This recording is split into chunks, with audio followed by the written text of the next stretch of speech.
heard my apologies.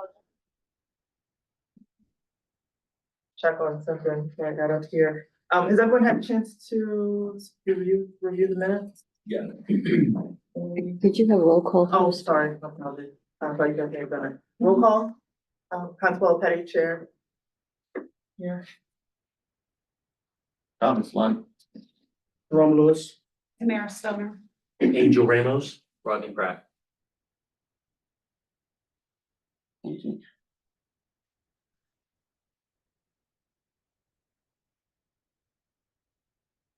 So Kim Jones is teaching an adult literary class with her nonprofit group. So she couldn't make it. And then again, Andre got his job and then the students. So those are the three that are missing, but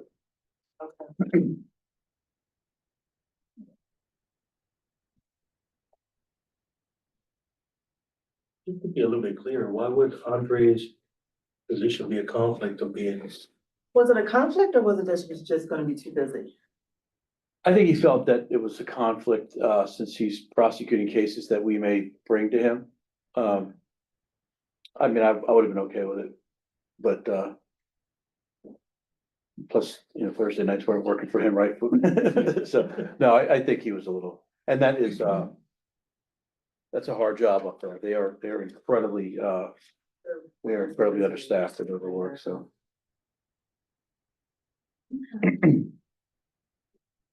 Anyone has the opportunity to review the minutes? Any questions or changes that we want to make to those? No, no changes. I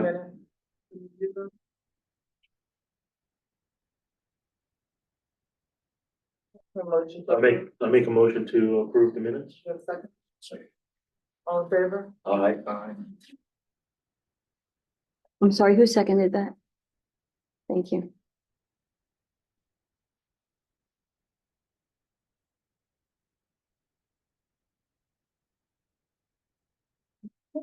Want to go ahead and, all right, if no one has anything else to add, we can go ahead and start. All right, perfect. So this is our third meeting, I believe, right? So in the absence of any ride-alongs, this at the end of tonight, and I don't see us, you're gonna get 2 hours of credit for this training. I don't see us being here for 2 hours, but that'll make 8 hours for those that have been here for all three meetings. So and then we add whatever ride-along experiences you had. So we're getting close to where we get to those 20 hours, and then we can maybe revisit the idea of a quarterly meeting or as needed. Because I know these monthly things can be challenging. So and then that way, maybe we can plan a little bit more in advance for the quarterly meetings so that everybody kind of has an opportunity to look at their schedule. So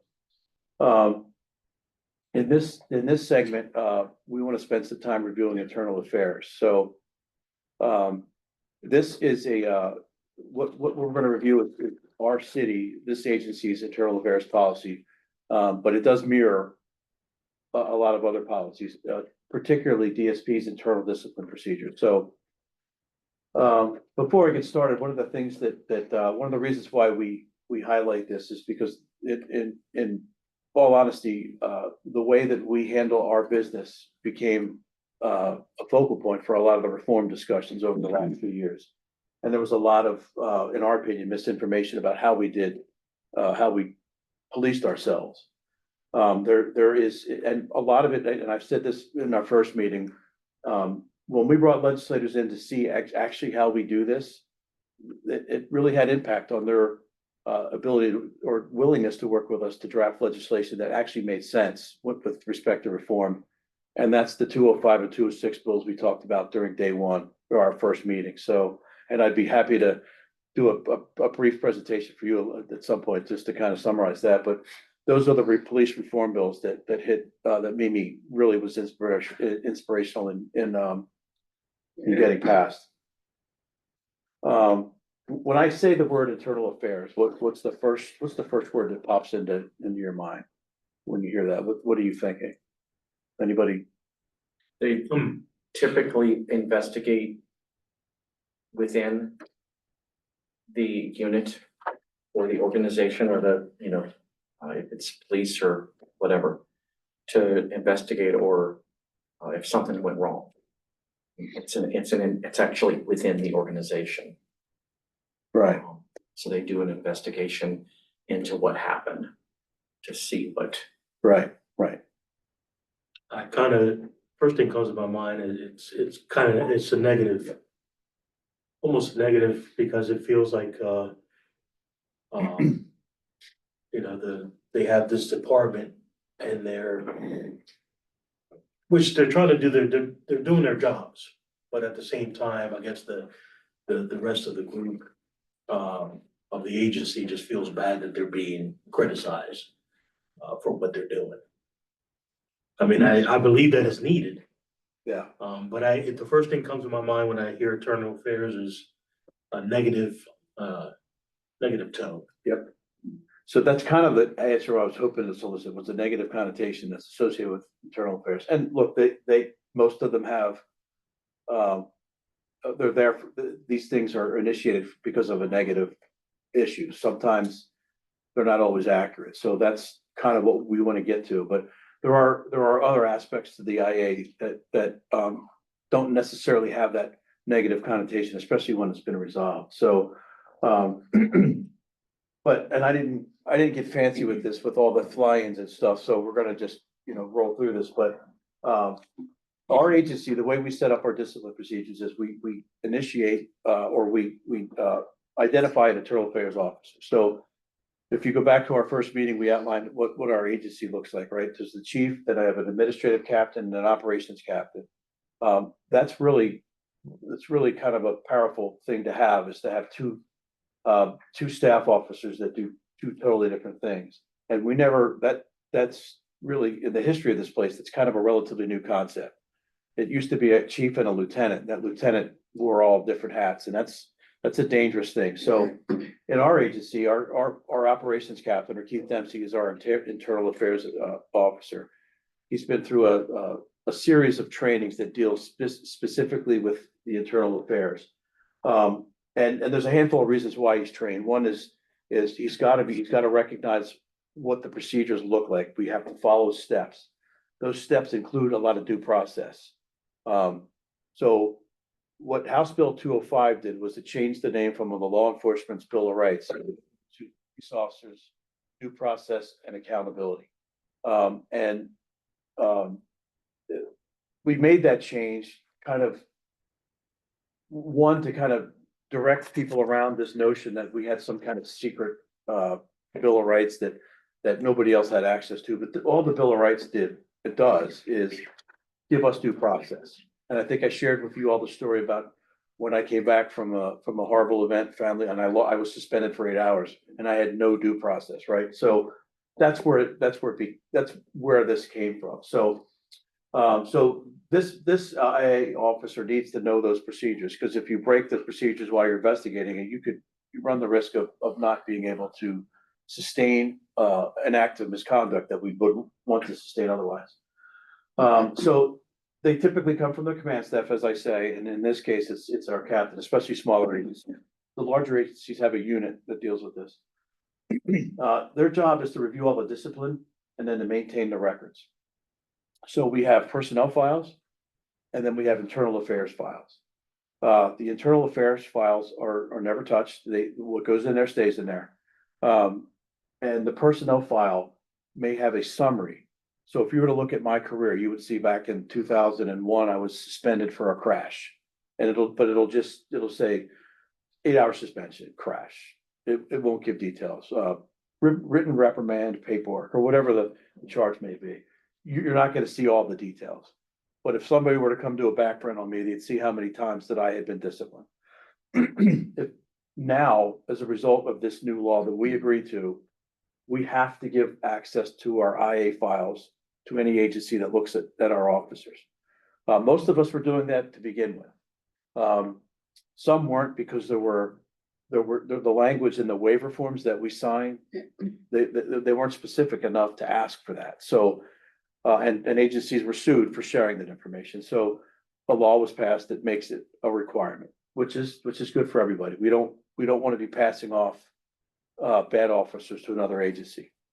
So is this something that you're going for a promotion, or if you're posting outside of the organization, like when are these files requested? So promotion internally, we will know your conduct and that would factor into whether or not you get promoted. So our CBA has language in it that says you have to be discipline free for a certain amount of time if you're eligible. If one of my officers applied to become a state trooper, their background investigators, they would sign a waiver that to their background investigators say, we're gonna look into everything and anything. Here's a waiver that says look at everything.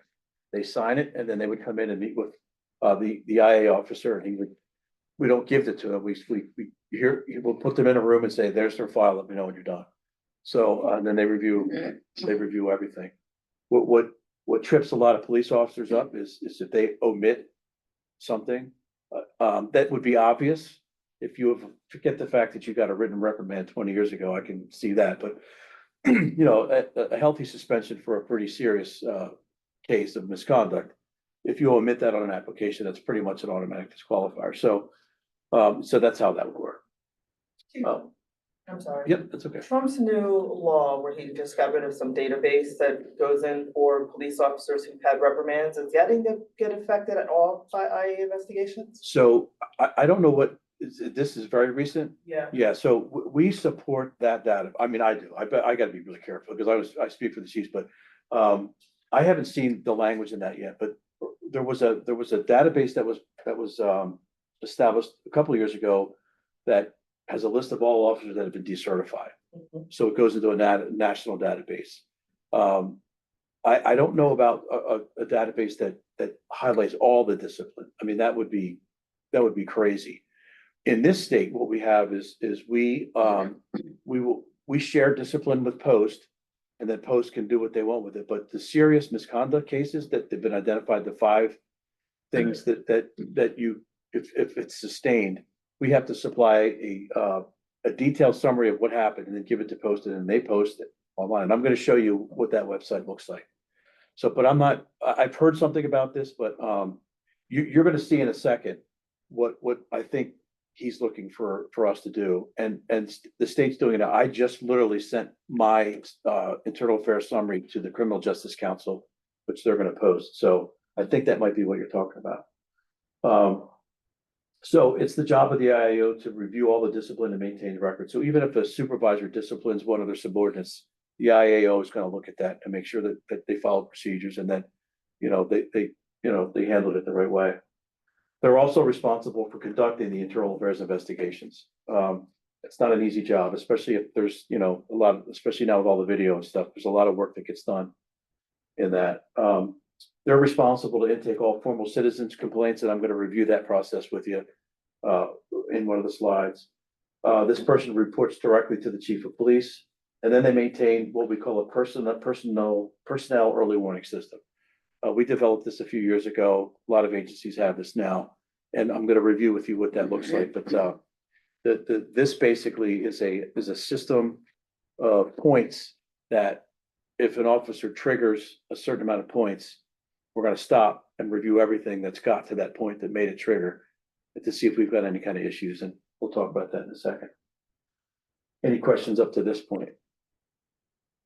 So this is a summary of what the IA does. The purpose basically is to ensure professional conduct and integrity within an agency. If the public knows that we're policing ourselves appropriately, the public has more trust in us. We've never done a good job of publicly talking about how we police ourselves. Another aspect to this bill, and we can talk about here later when we talk about how we relay information to our complainants, is we can speak more openly now to complainants. Whereas before we were restricted in what we could and couldn't say. It's also, oops, how do I go backwards? I'm definitely off today. I don't know how to back up. Try hitting the left button. There you go. There you are. We want to provide a prompt and thorough administrative investigation. We separate the administrative part from a criminal part. There are times that the conduct of a police officer may rise to a criminal behavior.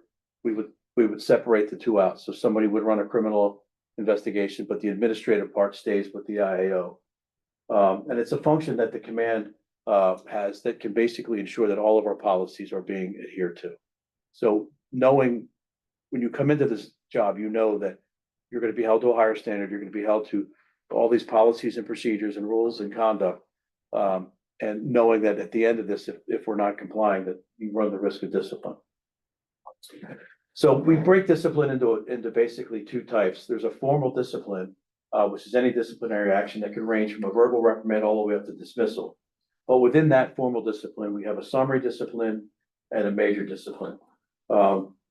And so summary discipline is typically administered by our frontline supervisors. So if you remember back to the makeup of our agency, we have 4 squads. Each squad has a patrol sergeant that runs it and then 2 officers. So that patrol sergeant is responsible for the conduct of their shift. The operations captain is responsible for the conduct of the sergeants. And the administrative captain is responsible for the conduct of the detective. So in a case where minor infractions are occurred, summary discipline takes place. And we basically define the summary discipline as anything up to 40 hours of suspension. So a frontline supervisor can suspend a subordinate up to 40 hours based on summary discipline. Now, we've kind of scaled back on that, and we only let our frontline guys go up to 8 hours. If they need to go beyond 8 hours, our IAO is going to do that. And that's more or less to kind of protect the frontline supervisors from having to make a pretty big decision, like, because 40 hours that's a lot of money. Major discipline requires an IA, which can only be initiated by the chief. So I have to authorize or initiate this by, giving it a control number and saying, yes, this warrants an internal affairs investigation. And then that's how it gets started. And those typically have the potential of discipline beyond 40 hours. Some don't, depending on the nature of the allegation. But that's typically how we define it. The types of complaints that are typically handled by our frontline supervisors are any procedural violations. So if we were to say, you're required to sign out your radio every time you go to court and you don't, and something happens and you didn't have your radio with you, that's technically a procedural violation. So that could be addressed starting with counseling all the way up to, hey, you're not learning your lesson. Maybe we need to take some money out of your pocket. Inappropriate conduct that rises to a certain level, maybe not necessarily something that would be egregious, but you may have seen the officer in Texas who gave somebody the finger, right? That would be typically handled by a frontline supervisor, unless we thought there was more to that. Tardiness, and in some cases, insubordination. These are the types of things that our frontline guys handle. These are the types of complaints that would absolutely trigger an IA. Corruption, brutality, misuse of force, civil rights violations, and criminal misconduct. Anytime somebody makes that type of an allegation, we order the IA. If it looks like, we can kind of corroborate some of the allegations. Anonymous calls and stuff like that aren't typically going to draw an IA, because we've got to be able to sit down and talk to the folks that are witnessing or have, experienced the conduct. So any questions about these? Is it still noted, even if it was anonymous? Anonymous might be tricky, but yes, there's language both in the law and in our accreditation standards that require that complaints get logged, and I have to sign off on it, which is that's kind of a relatively new piece of this through accreditation, is I have to see it. Could you give an example of misuse of force? So misuse as opposed to overforce would be, we have a policy that says if somebody's running from you and you don't know, they haven't been accused of a felony or suspected of a felony, or they're not a threat, we don't want you to taser them. So, but it's happened, right? And so that may not be something that would get you fired or get you charged, but it'd be like, hey, our policy says not to do that. So that would be a misuse. These complaints mainly brought up by the citizens.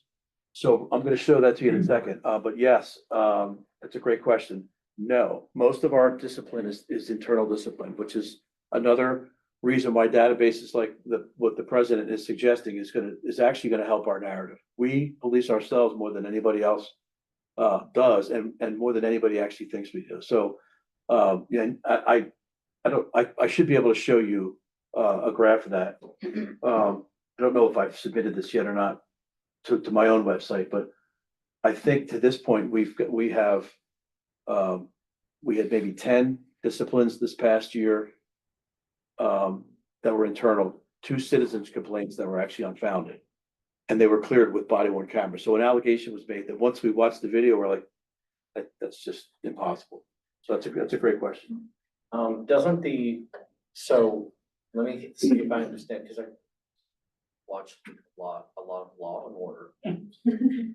How does as far as like internal affairs, does that ever cause any concerns about a conflict of interest because it's an officer within your unit that is the internal affairs officer? So how do you separate the unbiased or the biasedness of being in the same unit as well as like, independent from being able to investigate whatever it is that they're investigating? And then does it cause a conflict when your teammates are listening to you, investigating you? So, I mean, is that? So that's a great question.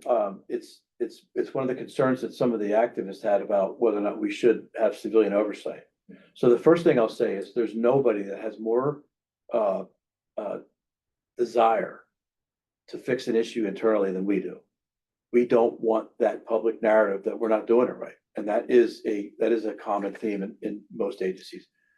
Recently, we can certainly go back 30 years ago and say that didn't happen, right? And we all know that there was a lot of stuff that went on years and years ago that were not right. So that's the first part of this. The second part is there's so much subject matter knowledge that needs to exist in order to make a determination about whether or not a procedure or policy was violated. And that's part of the reason why we asked when we passed this law to make sure that our PACs had some sort of training, just to at least get a feel for what we're exposed to. So that's the second part of it. The civilian oversight, in all honesty, what we've heard from agencies and communities that have the civilian oversight, they overturn me in the opposite direction more than you would think. So I'd fire somebody and then the civilian group would bring them back. We found that in a lot of the research. But the reality is, if you've seen the emotional charge that comes from watching a video and the automatic reaction, that was wrong, without listening to anybody, without talking to anybody, without recognizing really what video, all the pros and cons to video have, that's a problem. They're making a decision. You can see their minds are already made up, and they're made up because they can't relate to what they just witnessed. So, and all we can do to reassure you with your question is to say that our force review committees have actually gone back and said, you shouldn't approve this force. We didn't like the way this went down. Come back and sit, and then revisited the use of force and then apply discipline. So we have so many mechanisms in place to make sure that we are reviewing these things, but we're using subject matter expert knowledge to do that. And I know it sounds horrible. It sounds almost, kind of numb, but we don't go into this with emotion. We go into this with I can't put myself in your shoes and say, well, if I was stopping that car, I wouldn't have done that. We have to be able to say his perception of what he was looking at was this, and that, and I could see that. But if it's not there, we're not going to make it there either. So, but that's a huge step for us to have to take to convince folks that are like, wait a minute, you're just covering up for your own people. But that's also why we agreed to be a little bit more transparent with how we run these investigations. So, but that's a great question, and that's certainly a valid complaint. Right. Let's see if this works. So, see if I got disconnected. Our website, wow, this is just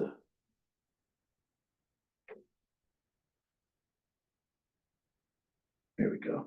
So if you go to our website, there's a handful of different ways a citizen can file a complaint. There's a standard form that we've got made up, and we've put it on our website as one. But you can call, and if you call, we'll take the complaint, but at some point, we're gonna ask that you fill out this formal report so that we can get the information we need. Or you can walk in and get a copy of this form. So if you go to our website, you would see, you'll see this and all these tabs right here, you'll see this tab that says citizens complaints, so they can click on this and they'll get a little background of what it might look like to file a complaint about an officer. So basically, it's saying if you're not satisfied with the experience, you're encouraged to make contact with the on-duty patrol supervisor. So 573-2800, my name is Rick McCabe. I live in Penn Valley. I don't like the way that I was treated. Could you have a supervisor call me? That's step one. If this person's filing, it sounds to the supervisor like they're filing a complaint, then the supervisor's required to say, you can file a formal complaint. Here's how you can do that. You can go to our website and do this. You can come in, fill out the form, or you can call and talk to somebody. So, and on our website, we've given an email address that the on-duty staff officer has access to. So our on-duty staff officer carries a staff phone around that has that email on it. So, and we check it frequently. Unfortunately, trolls and bots have gotten a hold of this, so we get so many junk emails. Sometimes a legitimate question gets lost. How many people have access to checking that particular email? All three, myself and two captains. Yep. Thank you. Yep, and when, Monday morning, when we transfer one staff officer to the next, I'm giving up the phone, I'll give it to the next, and I'll say, I've reviewed all the emails, there's nothing on there, or I'll say, good luck today, I haven't looked at anything all day. So, we communicate that way. How many citizens complaints do you get? 2 a year maybe, and last year we had 2 and both were unfounded. It's been a minute since we've had a legitimate one. We did have one where years ago where there was a serious allegation about entering without, like almost like a burglary, right? We entered without permission. We violated civil rights. So the allegation was made. We entered all of those charges and we investigated it that way. And none of it was founded. I mean, the officer was checking on the welfare of a young child and had every right to enter the house. The officer's demeanor wasn't good, and we addressed that internally. And there was a conflict of interest, which we absolutely sustained. And we said, this may not have happened if you had not violated our conflict of interest clause, handed this off to somebody else that did not know you. So, but those are few and far between. Most of them are internal. So then we give them directions if it's going to be a formal complaint, how it's handled, what to expect, what kind of questions they should be prepared to answer, and then they can click on this link and they can download the form, which for some reason is not. So, ever since we just replaced this TV, and ever since we did that, we've been having issues. So I apologize, but we have a citizens complaint form that is brutal. I apologize for this.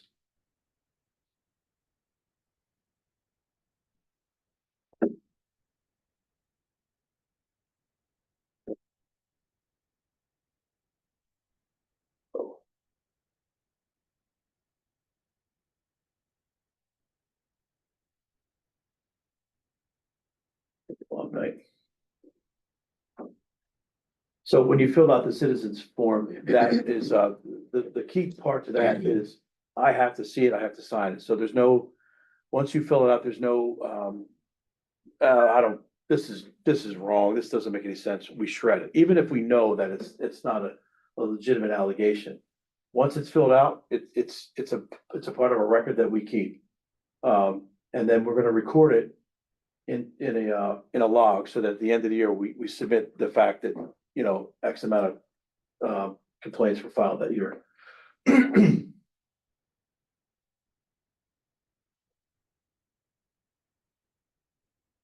Really understand what's happening here. Does this happen a lot? I don't know.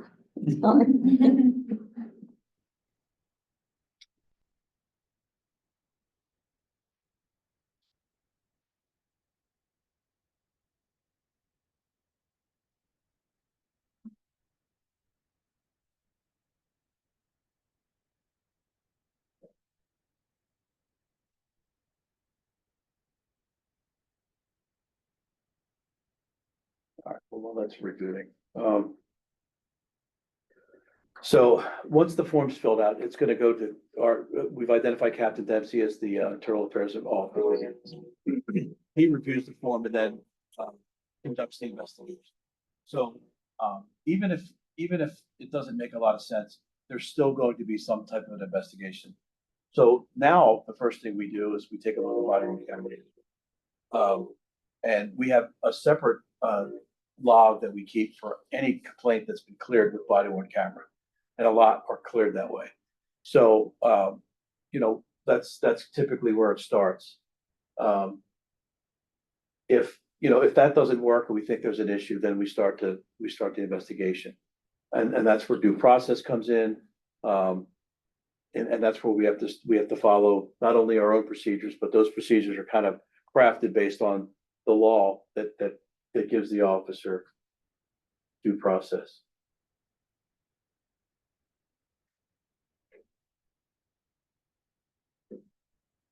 This is a Wi-Fi issue, that's what's happening.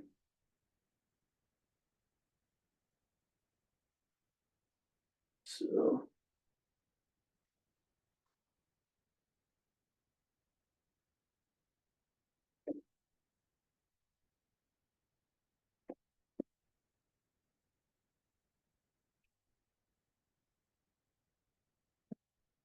Apologize. I got my laptop stored.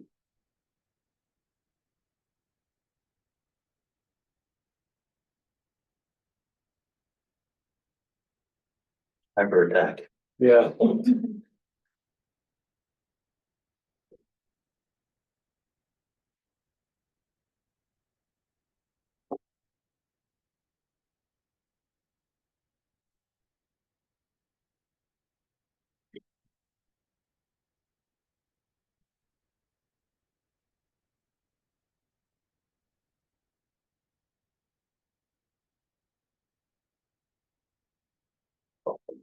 Who wants to fire some questions at me while I'm messing around with this nonsense?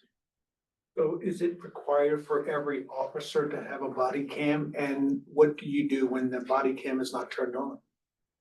So yes, there was a law passed a few years ago that requires all officers that are in patrol have a body worn camera. We do audits, bi-monthly audits. The IAO does that. They're random. And if we find an officer that has, during the audit, not been found not to activate their body worn camera, which can happen, they'll receive an email that basically reminds them, and then that email is part of a record. There's talk about creating, you know, a more higher standard of discipline for that. My thought process is these officers know the audit is there for you. The audit's to remind you, hey, you know, don't forget to activate this camera. A lot of it's automatic because we have a connection with our in-car cameras. But if you do forget, but the point is, if you're ever in a position where we needed your body worn camera for something and you didn't activate it, we're going from 0 to 100 because these audits have given you plenty of notice to activate. So the notion of climbing the ladder of discipline is not really going to apply for that, especially if you're involved in a force issue, you know, or something to that effect. So yeah, Dorsey, Representative Dorsey Walker was instrumental in passing that. So these cameras are activated as soon as they start their shift, or, I mean, so during their shift, I mean, even if they're sitting in their patrol car, you know, monitoring traffic or whatever, is the camera activated? The camera's on but not activated, so it's powered up and it's synced with the motor, with the camera that's on the dashboard. So you activate your lights and everything turns on. But if you're outside of your car and I'm walking through Battery Park, or I'm working a page job, work, you know, and I think I'm gonna interact with somebody, I just push a button and it comes on. So, yeah, and then we, you know, we wanna make sure we turn it off. And then we're gonna flip it up and we're gonna scroll through it and we're gonna code it so that it falls under a category of traffic stop or, you know, disorderly conduct or something to that effect. So it's not necessarily on 24, just for lack of better words, 24/7. It's on for your whole shift, but we have these kind of quick chargers that are in the car. So that what guys will do is they'll, when they're driving around, they may just pop it in there for a quick charge. If they come back for a restroom break or to eat, we have charging station. And did we tour this place? Did I show you guys? No, All right, we told it, I think there was construction happening, okay.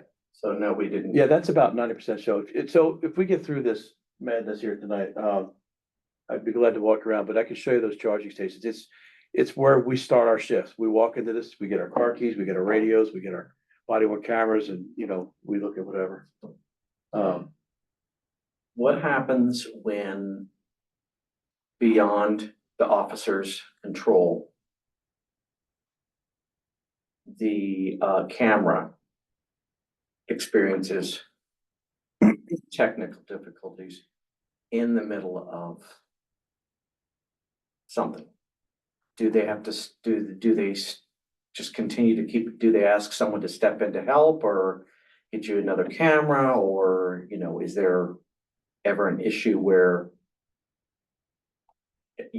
that has happened? And then segueing into the fact that if you didn't know that your camera was down, does the officer, does anything go into internal affairs because the camera was not on? And then do they get, you know, disciplined for something that was out of their control? Yeah, so if there was a malfunction and we could show the malfunction, then the officer wouldn't be disciplined. Now, if the malfunction is a result of, like, maybe there was some warning signs that we weren't given our because we all have our own cameras, the care that it needed, or we weren't charging it, that's a whole other situation. But again, not to my knowledge that we have the latest generation of Motorola's that I don't think we've had too many issues with. The in-car cameras we've had some issues with, but not the body worn camera. So how does it work? So it records and then at the end of the night, it automatically goes into a database, or once they take it off and connect it, it goes into a database? Like, how does the footage go, or where does the footage go to then be stored, or how does that get processed? yeah, so we've actually transitioned to a cloud base. So with Wi-Fi, that if it works, it'll go right to the cloud. So in the beginning, so I go back to VHS. So I started with VHS in the MVRs, the mobile vision, both mobile video, to cassettes. I'm sorry, to DVDs, and then the coolest that we thought back then was there was an access point here, wireless access on the building. So when a car would come in, it would talk to the MVR and it would drag it to a server. Well, that server filled up so fast, right? So now we're cloud-based. So we still kind of have that server set up to act as a conduit to the cloud for the MVRs, but the body worn cameras go straight to the cloud. So if I get a call at home, I can log into my computer at home and take a look at what somebody did if they've uploaded. So it's all real time? It's all pretty much real time, yeah, yeah. We have a great relationship with Motorola. They used to be WatchGuard. Motorola bought them over, and it's a long, boring story, but we had an incident where I needed this camera. We took a dying declaration, but none of our stuff was working because the folks that were running this place really didn't care. And so, you know, I called them out and said, none of this stuff works. And they flew a team out and got me up and running, and then gave me the body worn cameras to test drive. And we've been in a relationship ever since.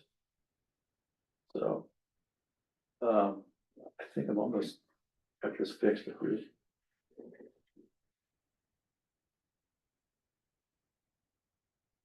Well, I don't know what I'm gonna end up doing. This is probably boring you with me looking at this myself, but at least I can have a. So Chief, I have a question.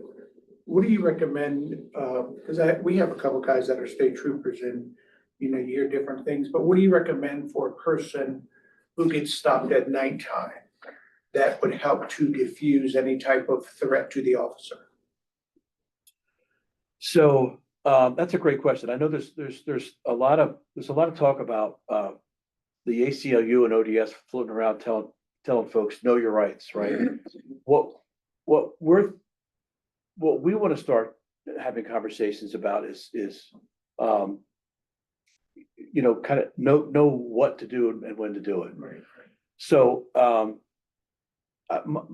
my advice to people that are stopped by police are be as transparent as you expect us to be, right? So, With them walking up on the car, I mean, because sometimes, I mean, I've gotten stopped at the nighttime in New Jersey. And I was told, put down your window by a state trooper told me this. Turn your inside light on, put your window down, put one arm out the window and one arm on the steering wheel. So that the officer doesn't come up, because at nighttime, you don't know what you have in the Yeah. car. But what is a recommendation, like if you get stopped? yeah, that's absolutely right. That's where I was gonna go with the transparency, the inside light. There's nothing worse than window tint. So if you have window tint, all the windows come down, like back windows, front windows. But just let us see you, let us see what, what we're walking up on. Yeah.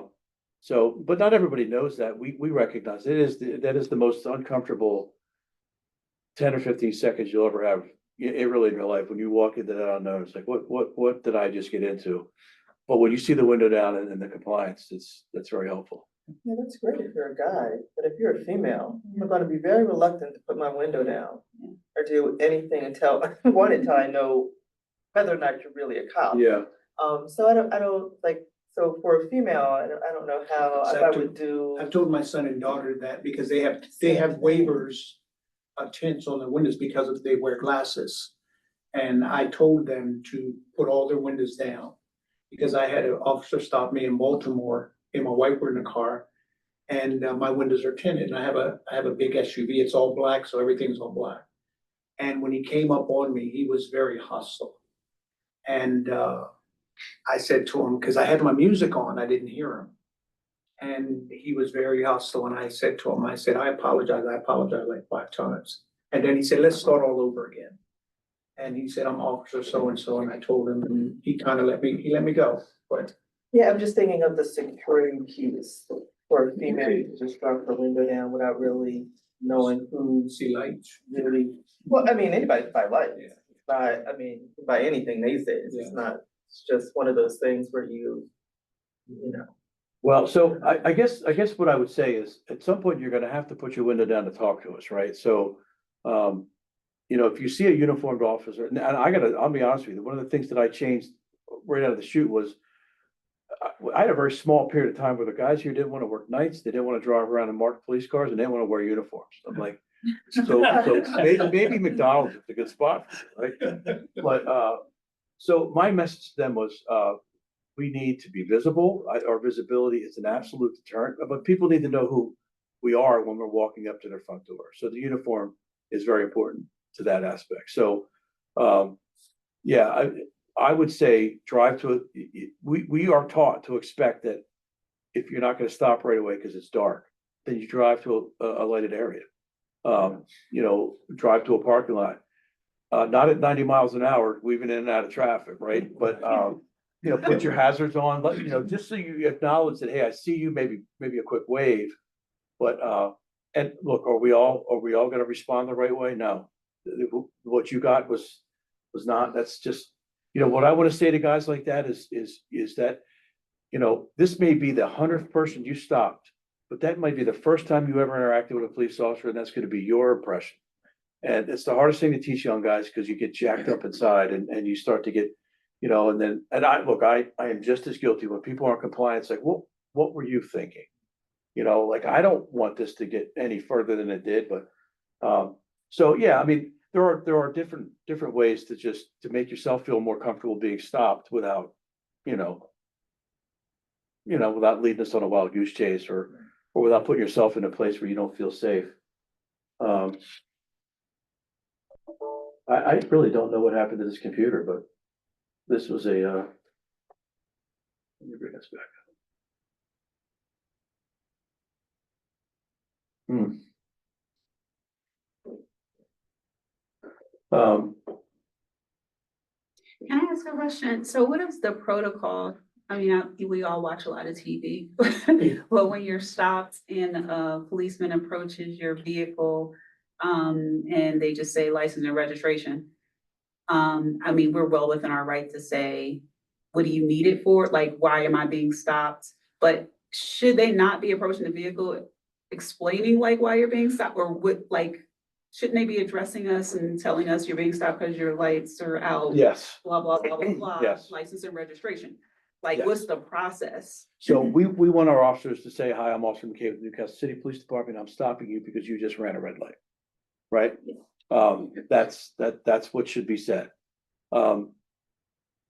Do we all do that? No, I don't like this. Do you know why I'm stopping you? Like, that's you know, like, look, I saw you blow the red light. I don't need you to tell me you blew the red light. You want to go to court and argue?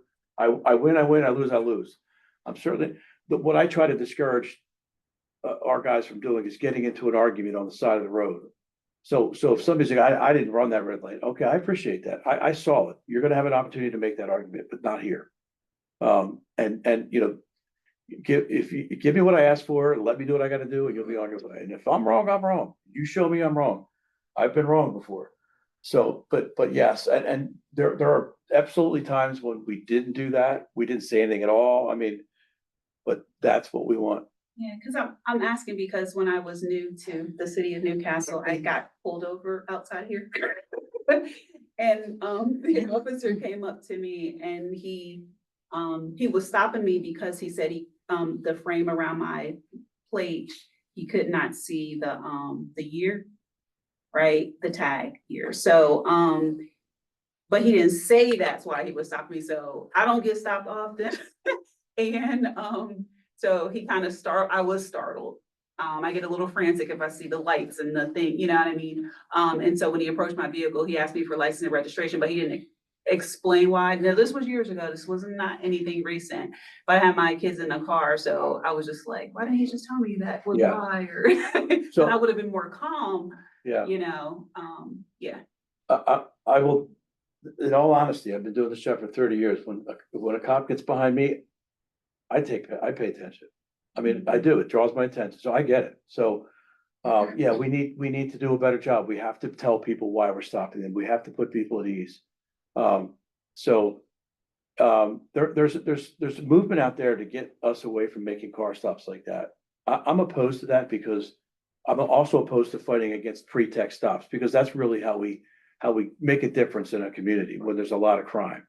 But that's a very controversial thing to say, because you know, you got stopped because we couldn't see what year your tag expired. There's a computer right there. I could have ran it. Right, and that's why I was wondering, like, what was the bigger picture? And he looked me up, he ended up obviously letting me go, there was nothing. Yeah, So, I was startled, my kids were startled for what?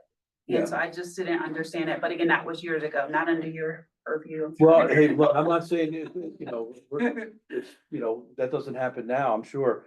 But I, you know, it's conversations like this that help, like, you know, we say to the bigger group, think about the impact you're having on everybody in that car. What's wrong with waving to the kids in the back seat? You know, there's nothing to worry about. We're gonna take a look at something. I've brought people out of the car and said, with kids in the car, and said, hey, would you do me a favor? Just step out. I want you to look at something on the trunk. This just doesn't look right. And then they'll come back like, you've got 3 warrants, you don't have a driver's license, you don't have insurance, what are you doing out here? I wouldn't do that in front of the kids, and there's no way you're driving away from here, so you figure out how to make this work, but I'm not letting you drive. So, I mean, you know, that skill set comes with time, it comes with experience. You know, you get some young guy out there that's scared out, you know, who knows? But we're trying really hard to fix stuff like So you're that. teaching your officers to have a good bedside manner, Yeah, pretty much. yes. Recognizing that goes away fast after a handful of interactions. Because that doesn't always happen whenever around this country, you know, you don't get a whole lot of police officers that have that. I mean, we're in the 21st century, but I think it's been happening late, because I've never had an officer, if I've been pulled over, introduce themselves with their name and then explain why they're pulling me over. So it's You just. get pulled over a lot, do you? I knew you were gonna Yeah, ask. history. Not supposed to tell on yourself. So, yeah, I mean, look, we're restructuring, we're reimagining this. But we have to, what happened to Newcastle is not the same thing that happens in North Philadelphia. And there's a reason for that. We call it, situational awareness, situational values. Those things are different in different places in the world. So, but what I would say to anybody that's getting stopped by a police officer, as alarmed as you may be that we're behind you, multiply that by 10, and that's what it feels like to walk up to that window. Which is why in this day and age, numbers have dropped drastically. Drastically. And it's because, one, we don't want to be on CNN. Two, we don't want to get hurt. So there's a lot of things that we're trying to fix, and you fix that by talking about our experiences and being able to say, hey, I'm Officer McCabe, this is why I'm stopping you. I've never understood why you wouldn't do that. And I was taught that in the academy 30 years ago. So people that aren't doing that are going away from the way they're being trained. And maybe senior guys are saying, well, get them to admit why they're doing that way. They'll never take you to court. Well, that just doesn't make any sense to me. So, My son was stopped. He was driving. He just got his driver's license. He was driving a Lexus about 95 miles an hour. He had his buddy in the car with him. They were going to a dance. The officer pulled him over, and he had my son call me. And he said he knew he was the first-time driver. He said he thought that the repercussions from me as a parent would be greater than him going down to the station. So he had my son call me, my wife. Then the officer got on the phone and said what our son was doing. He said, I'd like for you to come and get the car. He didn't give my son any ticket, but my son lost his driving privileges from his parents. yeah. For like 6 months. Yeah. That was unheard of for me, and that happened here in Newcastle. The city? Really? Yeah. So, You guys should have said that. no, listen, that's important because this was a stats generated profession for years, right? Do you remember city council meetings? Your mom would remember this. This is what our report would look like. Last month, we wrote 110 traffic tickets, we made 40 criminal arrests. I mean, it's ridiculous, right? So when you push stats, then you push bad arrests. You take away that opportunity. Now, the black and white in me, the implicit, well, not implicit bias, but the equity part of this is like, well, now when do we do that and when don't we?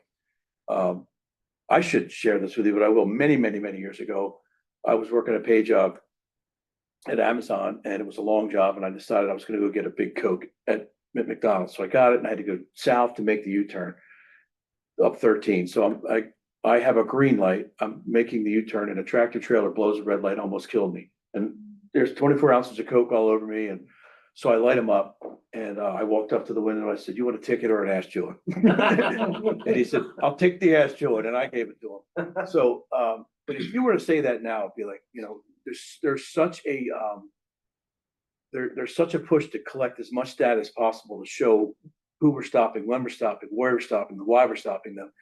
To do something like that, he's got to at least walk away with a warning so that I know that we can't just do that anymore. We have to document everything. But there's no more, at least here, there's no more push to generate an arrest, to generate it. That went a long way. I would hope that. It went a long way with me, man. Yeah. And I hope it goes a long way with your son, right? I mean, You didn't drive for 6 months. Yeah. I went through it. I had a baseball practice. One of the coaches came up. My son was on the field. And he goes, "I hate to do this to you, but your son blew my doors off on 95 or Route 1 today." And I said, "All right." And same thing. That kid didn't drive for a long time. So, do we all think this way? No. Are we trying to reimagine how we do this? Yes, we are. There are still agencies that are pushed by their elected officials. I want X amount of traffic arrests. And it's, maybe it's revenue generated, maybe it's complaint. I mean, I get a lot of complaints from citizens about stop signs. You probably hear this in meetings, stop signs and parking violations and speed. And I want my guys to generate, public safety by stopping and writing people up, but, you know, if you have that experience, that's not a horrible thing. It's good to see that things have changed though, because years and years and years ago. Yeah. I got pulled over by a county officer and it was dark. And this was before the lights and all of that stuff was out. And I wasn't sure who the heck was behind me, so I wasn't stopping, cause I worked at Brooks Armor Car then, so I had gotten off work, it's like 2 something in the morning, I wasn't sure what the heck it was. And I waited until I got to a lit area before I pulled over. Man, that county cop gave me the business. Like, I was scared to death. He was so angry with me, that my dad even tried to get me to go back in and talk to the county about it. And I was like, I refused. I was just like, it had freaked me out so bad. He was so mean and just so belligerent towards me. And I'm a black female. It's 2 o'clock in the morning. I don't know who the heck's behind me. I have, I think I even called 911 to say, hey, can you confirm, is there a police officer behind me? So I can know whether or not I should pull over. But man, he was the meanest officer I had ever experienced in my life. It was just the worst experience that I ever had. But clearly, I mean, bedside manners have, obviously clearly changed, which is nice that your Yeah. son had that experience, Yeah. but as a black female, that is the one experience that I will never forget. Now, would that also, if, I'm assuming if she would have went into the county. I'm Bring up my granddaughter from Yep. gymnastics. All right. Just saying, Thank you, guys. I'm assuming if she would have went into the county and filed a citizen's complaint, then the officer would have been. Well, if those were the body worn camera days, Yeah, I don't even Probably. know what rules were even. yeah, so in cases like that, I mean, without the video evidence, sometimes it's hard to really, Yeah, video wasn't even available back then. I To mean, that's land. probably at least 20+ years Oh, ago when I okay. had that. So experience. so now we're in the 21st century, things changed, and so those Yeah, kinds and of that's why I was those saying, kinds I'm of so situations glad to don't see happen. how things have changed, because back then, that was just my experience with a pullover. So that's why I was like, I didn't know if I would be so willing to, I mean, thankfully, I have not had that issue. I haven't been like you, I haven't had any pullovers lately. So I now know what I can kind of expect, but yeah, that's just one experience that just kind of stuck out. Yeah, that's why I was asking, like, on the topic of diffusing a situation, like, what's the protocol? What are the do's and don'ts? 'Cause I almost feel like if you start asking questions like, officer, can I have your name? Because if you're being mistreated, you wanna think about making a complaint, like, can I get your name? And it's sort of like, you get more aggression or something like that in some Yeah. situations. So it's like, should I be asking those types of questions? What am I being pulled over for? There's another escalation, like, but how do you diffuse a situation like that, especially when you have, The only thing that diffused the situation for me is that I mentioned who my father was. And then it was suddenly like, took a step back, Yeah. but then he was even still ticked off about it, because he was just like, you made a. I made him more mad, because he was just like, I'm not here putting my life on the line, and damn children's police officer. I was like, yo, dude. Wow. Not that serious. so has that changed where, and because I'm thinking about how, from my personal experience, how you would see police presence more towards the end of the month, because they have to meet a certain quota, Yeah. for this and that. Has that changed? Has that, So, yes, and I'm not saying we've all changed. There are agencies that need their revenue. We're not one of them. There was never a quota here, but what we used to have was a standard, keep track of your stats, and then we would look at your stats at the end of the month and say, you're not performing. This is a very fine line to try to balance, because you're driving around for 12 hours and you did nothing. I mean, I can't go from here to the city office without having turning my lights on because somebody's on the shoulder of the road, somebody's doing something stupid, so we have to balance that. But quotas, or pressure like that to perform does lead to bad decision making. None of that is an excuse to experience what you experienced. So we've all kind of come up with different ways to teach the next generation of like how to deal with that. One of the, and I learned this late in my career from a major in the state police who said to me one time, he said, I try to tell my guys, like, why do you take these traffic violations personal? So when I'm coming to work and I see somebody, and I'm going 80, right? I go to Dover all the time because of my role with the association. So I'm on Route 1 left lane going 80 miles an hour, and I got somebody coming up on me like I'm standing still. Now, I just hit my back deck and watch the front of their car dive down, and it's, you know, but when they blow my door, like I had somebody look at me like, who are you? So I turn my lights on and he keeps going. And it's like, my initial reaction is, there's a level of anger there. There's a level of frustration. Number one, I don't need this right now. I'm not on patrol. So when we evaluate these scenarios, to your point, without any video surveillance, we take the whole thing into consideration. And, but it all lands in the same place. If you're sending a message to the person you're stopping that they're gonna drive away thinking that we're all nuts, we all have anger control issues, that's not healthy for the entire industry. So, those body worn cameras are now kind of a level of, accountability. You're gonna get to watch that. You're gonna get to play that back and watch how you acted. And I don't like the way I look on camera to begin with, let alone having a temper tantrum, right? So, and so, yeah, it's a slope, and it's not everywhere right now, but it's, you know, it's procedures like this that I'm trying to show you that help too, right? That's the whole point behind this. You know, that, that if this complaint comes in and you don't look good, you're gonna end up, you know, you're gonna end up talking to Keith.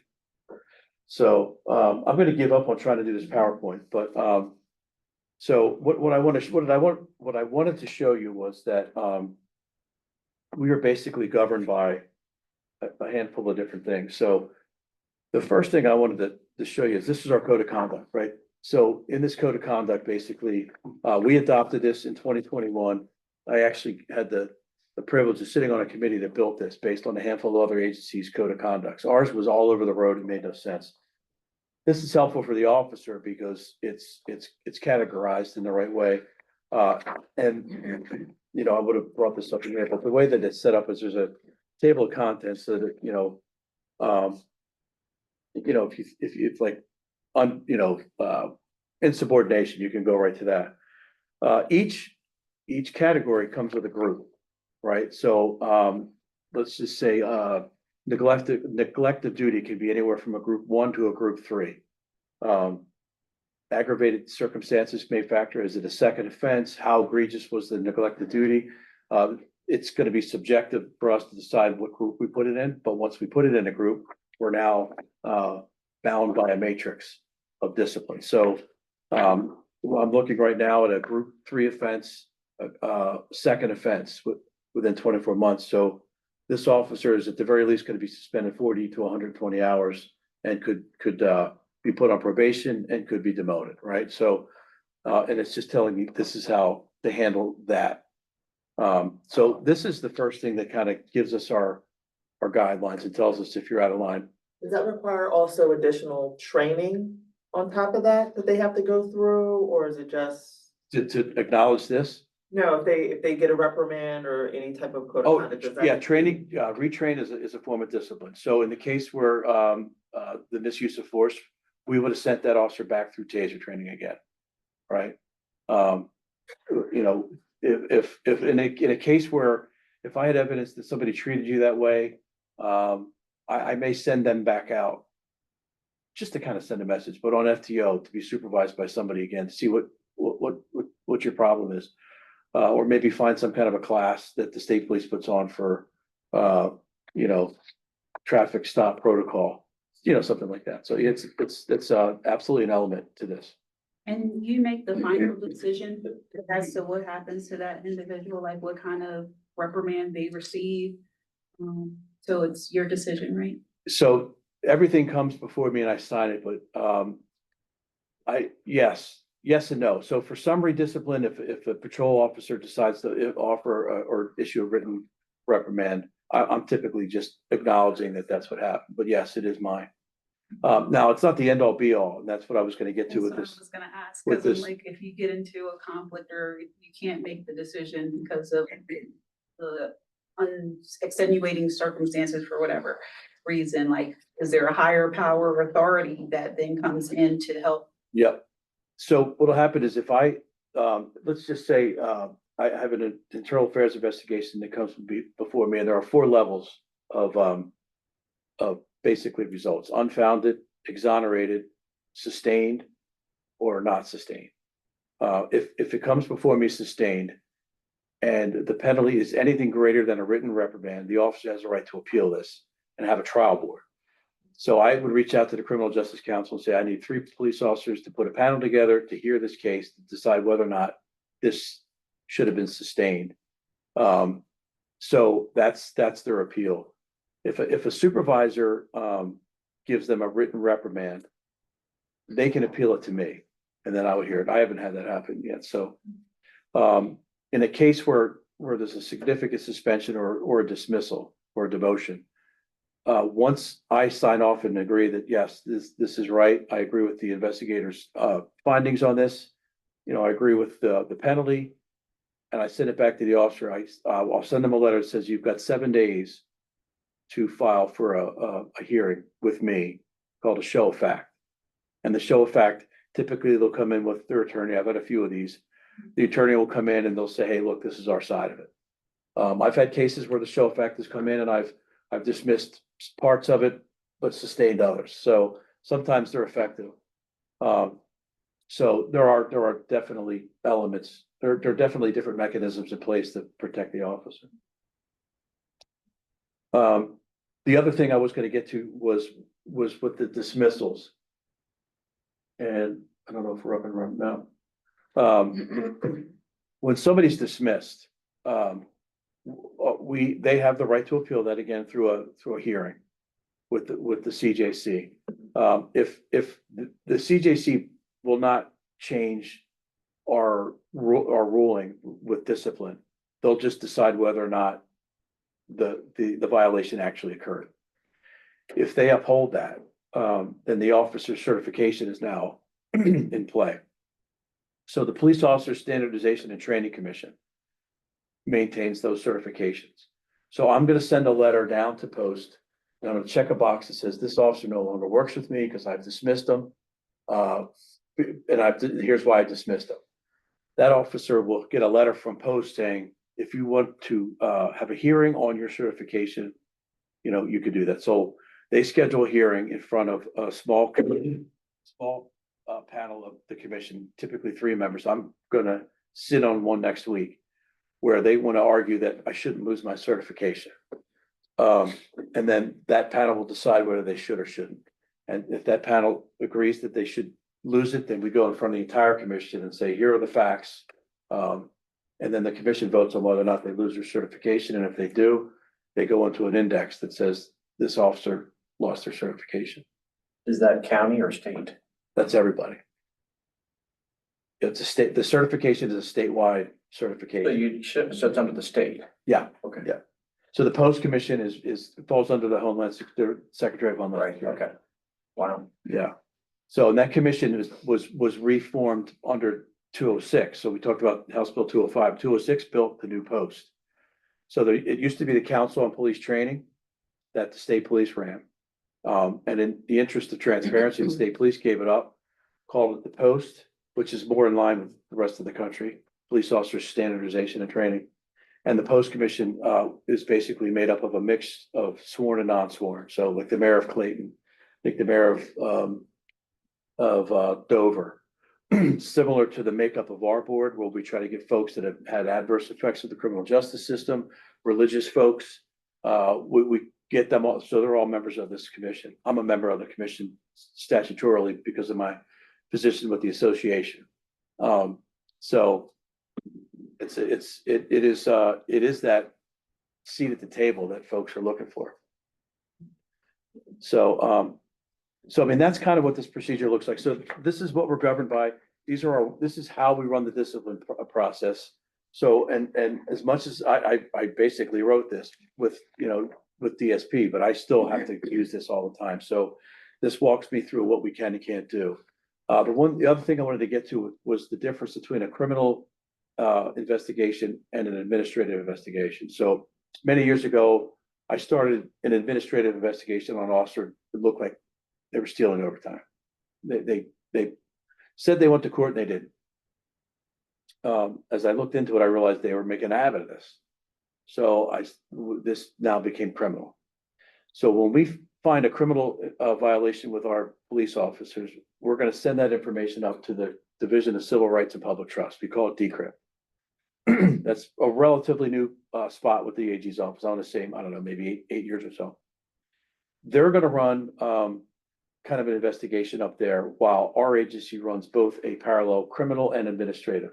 So going back to the beginning where I said we have a captain that runs one side of the building, captain that runs the other side, the IA captain will run his administrative investigation while the admin captain will run her criminal. Anything that's uncovered with the criminal investigation can be shared administratively, but the same can't be said the other way around. So the IA officer we can compel our officers to make a statement to the internal affairs investigation. So our policy says, if you're being IA'd, you're called in for questioning. If you refuse to answer any questions, we can fire you on the spot. So they have to, but because of that ability to compel, that statement cannot be used against them criminally. So very typically what you'll see is an agency runs the criminal investigation while the admin kind of sits idle or maybe kind of trails along and picks up whatever the criminal guy's picking up and kind of following along. And then it'll be the very, very last step to say, I'm going to compel this officer to make a statement. So, and by that time, we've got enough information that the statement is almost irrelevant in cases where it's kind of obvious. So, so that's another kind of misconception that, you know, we've arrested our own folks. I mean, I've arrested the chief of police before. You know, we kind of do, you know, we're faced with these things, we make these decisions. But the other thing that's I think is important for you to know too, is one of the things I was asked was, if you really wanted to be transparent, why is this guy on administrative leave? Why are you paying him? It's just a bad look for the public. Everybody knows he did something wrong. Suspend him, don't pay him. So there is a valid argument there in a lot of cases, but there's also an argument that I would make that I can no longer compel this guy to come in and make a statement if I'm not paying him, right? So I have an officer on the books. I pick up the phone and say, I want you in here 12 o'clock tomorrow. Tell me no, I'll stop paying you, right? So there's that balance again. Now, in my case, we paid this guy way too long, and it was very frustrating. But you know, we were at the mercy of the criminal investigation, which was taking forever. Right, because isn't that like part of the due process? You gotta be found guilty of whatever you're being accused of. Yeah. I mean, the argument would be, you know, if it's egregious enough and I feel like I have enough information to suspend somebody without pay, I may take that chance, you know, if it's egregious enough, just to, especially if there's a lot of tension around this arrest, to say, hey, look, I'm putting you out without pay. If I'm wrong, when you come back, you're gonna get yourself a nice big fat back pay. And then you might be able to argue all the pay jobs you've missed, you do, you know, whatever. But I'm not putting you out without pay if I'm not confident with what I'm doing. So, but to your point, yeah, it is a part of due process. And it's something that got lost in the argument. We're not, and I think I said this when we first met, these are not secret files. These are files that are protected by employment law. And it's no different than teachers, than, you know, anybody. So once we finish this process, the next step we make is when the officer's sustained, we send him a letter, say, here's where we landed, here's what's happening, and then you know the rights that he has. And then if this ends up being a complaint that came from a citizen, this is where the laws change a little bit. In the past, we would send a letter to say Rick McCabe we investigated Rick McCabe for conduct on becoming an officer. It was sustained. Boom. That's all you get. And then do you feel whole after hearing that? Probably not. So we you know, argue for ourselves to say, let us be able to say a little bit more. So you could come in, it's subjective, and it's subjective for a reason, because there may be things I don't want to say to you. Like, I'm sorry, I didn't sustain this complaint because your husband said you lied. I don't want to be the guy to have to say that, right? So, you know, but, we could not sustain this. And we interviewed everybody, we just don't have enough information. These are things we could never, these conversations we could never have. It was also written, the old Leover was written in a way where if I asked you as a road guy, you know, what happened? You could say, you can't ask me that without my attorney. You know, Leover says you can't ask me questions that would, you know what, I just want to know why there's debris all over the road. This guy's laying in a puddle of blood. Just, you know, I'm allowed to ask that. We now added language that we can probe a little bit to find out what's happening. So we don't want to violate due process. We don't want to violate rights. We want to give people their opportunity, but we want to make sure we're doing the right thing. So, I know you didn't get to see this whole thing. The website, is unique because the Post website shows what's happening on a daily basis. You know, I'll go in there right now, see another agency entered another report. We are required to disclose, all of our in custody deaths to the CJC. Now, when I say in custody death, we had 3. That sounds horrible, doesn't it? Well, 2 of them committed suicide in our presence, right? So, now, my argument was, wow, my guy just really went through it here. Now you're gonna put him in a custody death, but, and then the other Year, like the last year? couple, yeah, well, one was Like a over couple years ago. Period of years. They were pretty close together. But it's been maybe 2 years now, so. And then the other was an overdose, so, and they weren't in handcuffs, they weren't in the cell. But we took them to the hospital, but they were technically in custody. So, you know, that looks bad, but, you know, when you hear it, but that's why being transparent and sharing this information helps. We're required to disclose how many citizens complaints, how many internal complaints, what the results were, no details, but so what I was going to show you was that we had 2 citizens complaints, both were unfounded. I think we had 10 internal complaints, that led to a variety of anywhere from written reprimand all the way up to suspension. So, you know, so you would see that. So those are some of the things that have changed to show, you know, what we're doing with respect to how the discipline works. So that's kind of what it looks like without the PowerPoint that I spent all this time working on. So, I love technology. yeah. I have an old computer trying to talk to a brand new TV. I really think that's kind of what the issue is. We have board meetings today and one of our trustees, he was the state CIO and now he works for Microsoft and he was the worst today, like. So please don't feel bad. He ended up having to disconnect. He disconnected several times and then he ended up joining by phone because he just could not get his stuff together. Yeah. You've had a long day of like really bad. Yes, oh my gosh. Yeah. Yes. I'm sorry to add to that. That's my job. Yeah, so we had the greatest setup in here and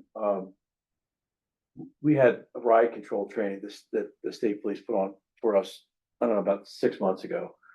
And so we're all trained the same way. So if we all have to kind of fold in together, you know, we work together. So they broke it into 2 classes and we had a classroom session in here, which was great. And then they went out into the parking lot, which is great for the first one.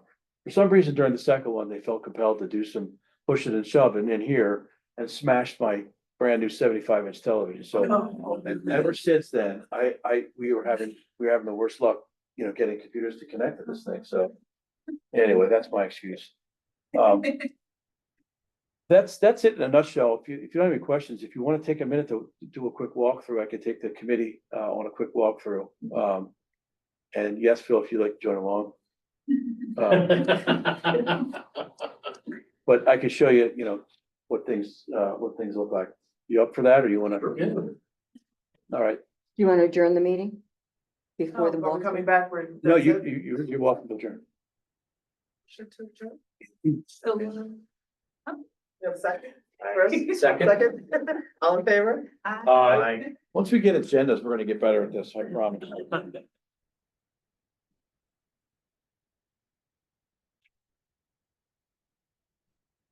So I think somebody mentioned that we had some construction, but we're still doing a few